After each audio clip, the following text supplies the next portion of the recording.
Tell us about the making of the record, World on Fire, the songs you're most proud of. Go deep. Tell us about the process and what you're most proud of. I think what we're most proud of is that we overcame so much during the making of this record. First of all, we were living in, you could say, squalor. We were living in a tour bus right next, sleeping this close to each other, getting up every morning, going to the studio. We had band members that couldn't hack it because it was such a hard life. We showered like probably a half a mile away from our bus, so we'd have to walk. And it might not sound like a lot, but for 2 years doing that, living under this tiny roof and having no space, no time to yourself, ever. One car, not much in the form of creature comforts. Yeah. Right, you left the comforts back at home. But we adapted and we learned how to do it. But that was kind of what we were singing about too. If you listen to the record, you can hear our whole story of the last few years of the record. Like, moved to California, my 25th year with nothing but my brothers and a van full of gear. Sanity's a luxury not all could obtain. As I was running for my past, we all went insane. These are real things that happen. These are not just like platitudes or, all this stuff really happened, and it was hard.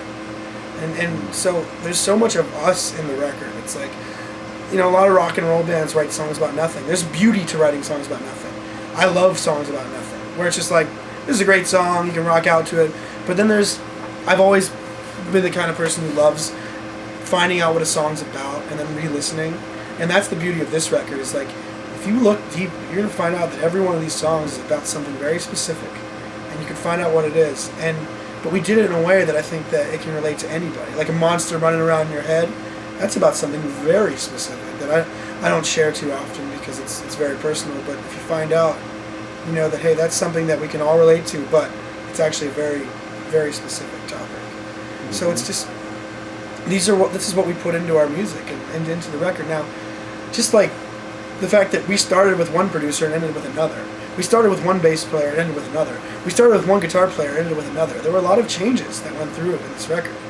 And we came out on top, the two of us, because the record's doing well. And we love it. So a lot of it was survival of the fittest, really finding the players that could really hang with the amount of commitment, sacrifice, and dedication. LA is a beast, man. It takes a lot of balls to live here. And especially when you take away, any privacy, any like evidence of a normal life, which we had. I'm willing to bet we had one of the strangest existence of any band ever. Now, I don't know who's gonna, I don't know who else had their neighbors rob them blind and then give all the stuff back, stuff like that. There's thousands of stories like that where we just watched it happen. Like, we're really living through this. Like. They'd have thick skin and a strong stomach. Oh my God. Some of the you stuff. You gotta be willing to tear it down and build it back up.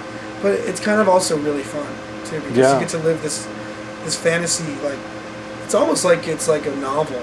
Well, it's kind of like boot camp. To really make it in the Army, you got to go through boot camp. 20 minutes ago, Jerry's like, you guys were like, you were in the Army. When you get to the other side, you're tough forever. Yeah, it's like, it can't get any worse than those conditions. So bring it on.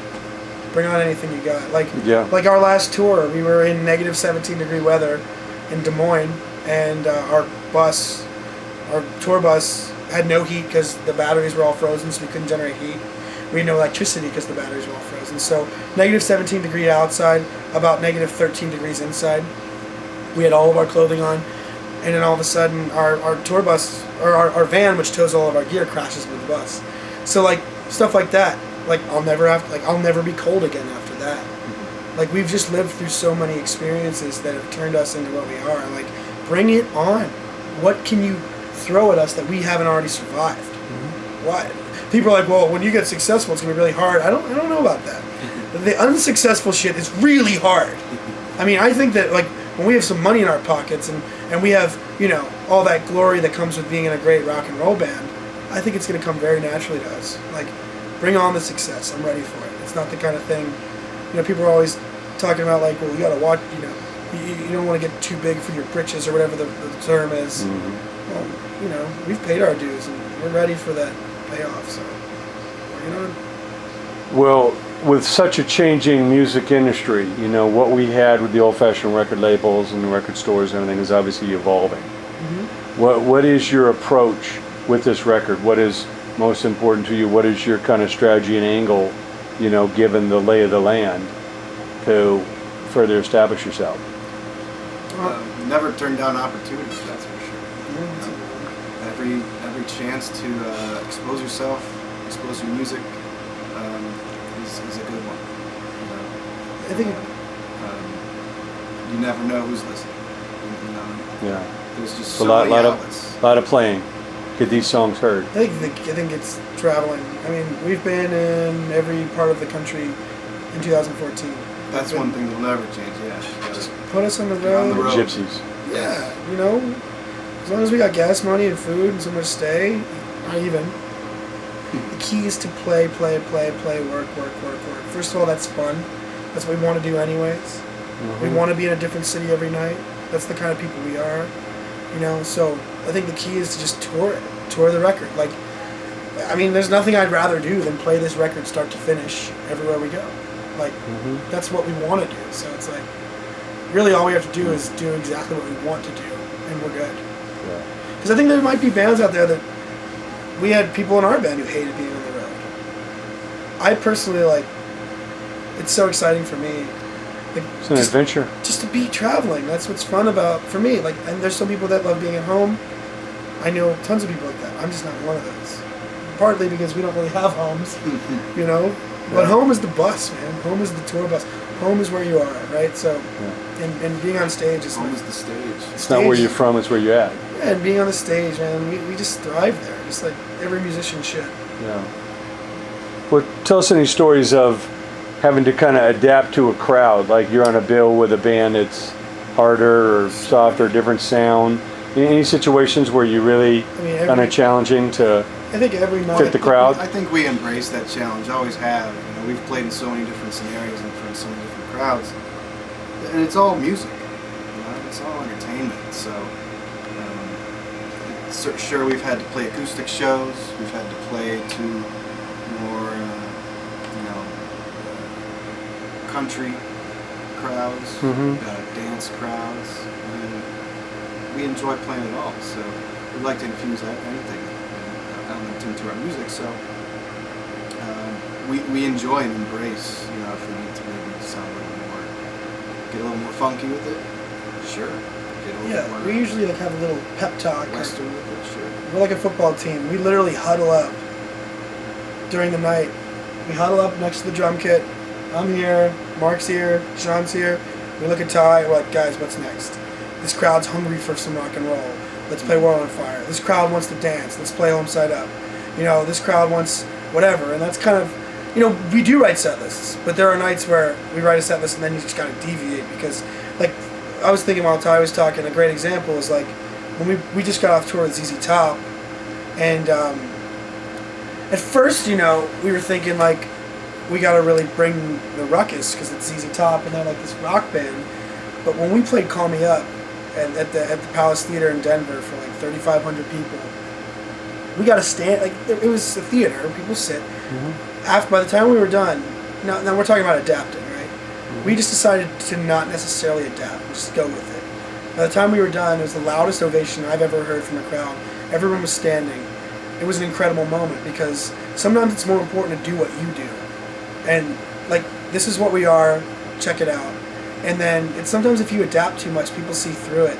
Like, you're not going to out-blues ZZ Top. Don't just be like, granted we did play a blues song, but it was kind of our own thing. But like, I think it's important to, you know, sometimes you got to adapt, but sometimes you just got to be yourself. It's true. It's a good point. You got to trust in yourself. Trust in it.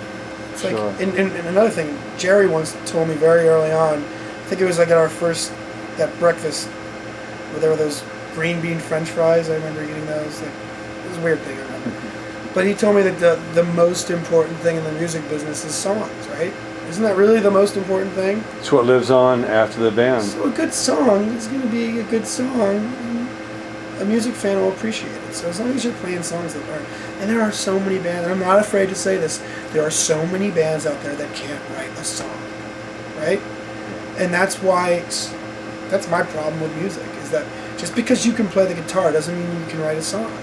And I think the key to this whole thing, and the key to getting people involved and getting people interested, is writing great songs, which is what we want to do beyond anything else. It's write a great song.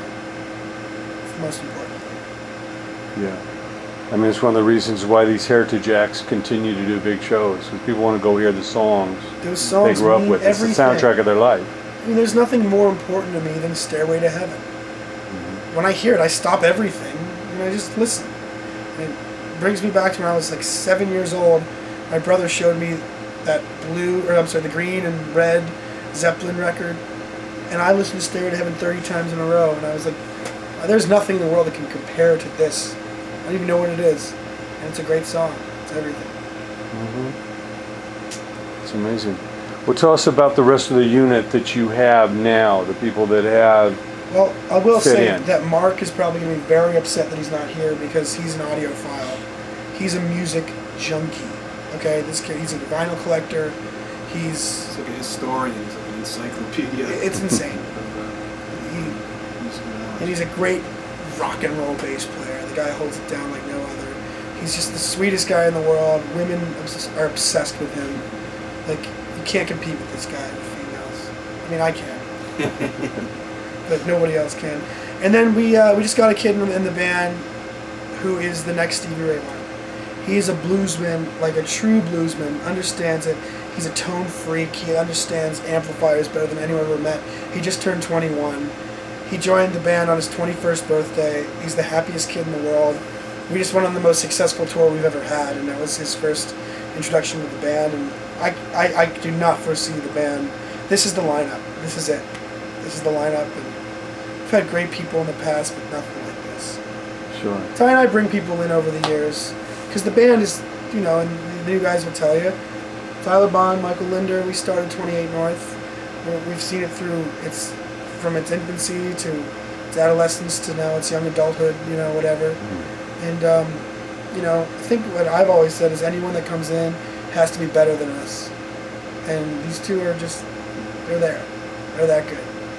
So it's kind of like having played the high school and college ball, and now you've elevated to the pros. You got the team, got the coach. Get the coach. Time to win. We need that ring. Yeah. And then a Pro Bowl selection. Well, while we're sitting here, there's some bands probably close by in the garage dreaming about even doing what you're doing at this point. But, all that you've seen in the business, what advice would you give that young songwriter, that young band or player today? What do they need to focus on or avoid so they might have a shot? What I would say is, first of all, treat everyone from the bartender to the sound guy to the door guy to the drunk annoying guy in the front row with the most respect in the world, because those are your people. If you don't have the bartenders and the sound guys at first, you're not getting anyone. You need to be a class act up there. I'm sorry, that whole being an asshole to everybody, it doesn't work anymore. That's not what people want. They want real human, kindness, and it's just not what people crave right now. And so I would say, treat everyone, just because you play guitar doesn't mean you're better than anybody else. Treat everyone you meet along the way with respect. And then I will also say, learn to play your instrument really well, tune your guitars, and write good songs. Don't play out of tune. It's just rude to listen. Yeah. Put the audience above yourself. Yeah. I mean, you're going to have fun no matter what you do. But how's the audience? Are they having fun? You're staring at your shoes. Yeah. Is that fun? You're doing a 35-minute jam. Is that fun? Think about the audience, because if you want to just do what you want to do, stay in your garage. If you want to take the show out on the road, make sure you include the audience in your decisions, because they're the ones that are going to keep you alive. Treat them with all the respect in the world they deserve. Mm-hmm. So that's it. How about you? Well, I mean, it may sound like a cliche, but play every show like it's your last. Leave everything on that stage. Give it all up. Because it's a relationship between you and the audience, even if it's just two people in that audience. Because that's what builds your character. And just, if you want it, then you can't give up. There's no giving up. And I think another thing I've realized, sometimes I look back on the meeting Jerry Heller thing, and I'm proud of myself for the way I dealt with it, because I think a lot of people would have been intimidated, or they wouldn't have seized the moment. I saw that as our moment. I randomly met this dude who knows the industry as well as anyone, maybe better than anyone. How are you going to seize that moment? Like, you got to look at, like, there are opportunities out there that you have to, like, I feel like if we hadn't done what we did that day, we wouldn't be where we are now. So you have to recognize your moments and seize the moments. Seize those moments. And there's going to be moments along the way. And you got to turn them into the best thing you can. And also, don't let your ego stand in the way just because you play the guitar. A lot of people play the guitar. And a lot of people will smoke you on the guitar. There's people better than you. How can you be better than them? I'm telling you, it's all about, for us, the reason why we've had success is we make friends wherever we go. You know, and it matters to us. Because when you're in a band, like I said earlier, the road is your home. So everybody's kind of your family, and you gotta treat everyone like family. And that's kind of what we do. That's why wherever we go, we stay at people's houses. They invite us to their houses. They take us out to dinner. They come to our shows early. It's just like part of the whole family essence of being in a band. And the Grateful Dead used to do it. They did it with more drugs than we do it with, but that's kind of the way we do things. Make it fun. Make it fun for the people.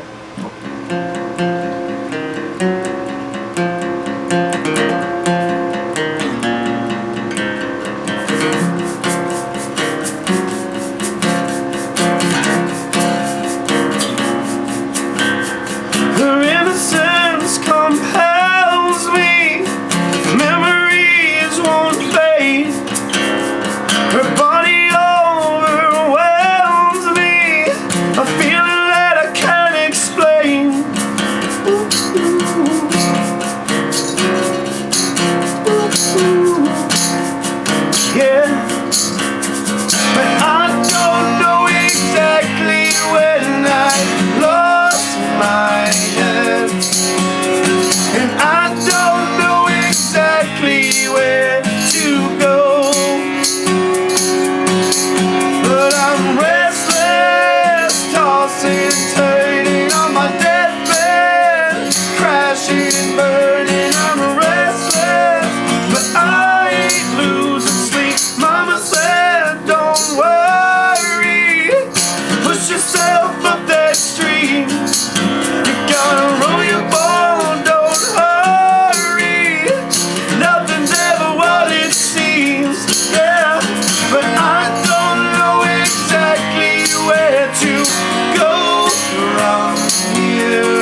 Perfect. Cool.